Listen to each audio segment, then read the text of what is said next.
Miriam Wugmeister, co-chair of MoFo's Privacy and Data Security Practice. Today, I'm going to talk about the core obligations under the California Consumer Privacy Act. The California Consumer Privacy Act has essentially 5 key obligations that rest on organizations. The first obligation is that a company must put a disclosure on its website.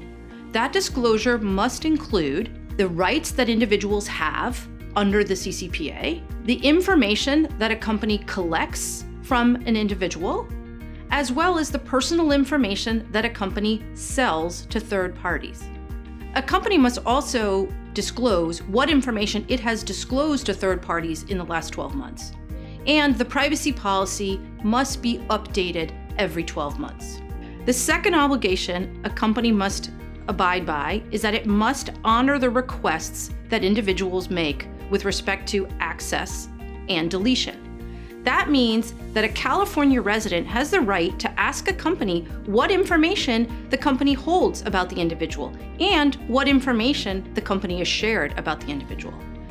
The company also must honor requests to delete information, which means a consumer can ask a company to please delete all the information that a company has. Unless there is an exception, a company must honor those requests from California residents.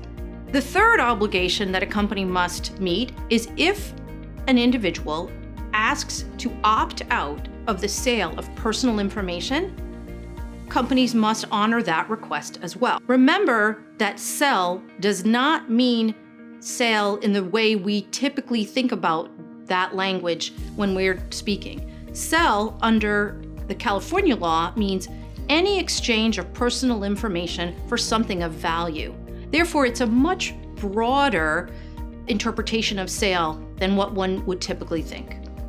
In addition, for children under the age of 16, companies must get affirmative permission to sell that information from a parent or guardian, as opposed to an opt-out for somebody who's over the age of 16.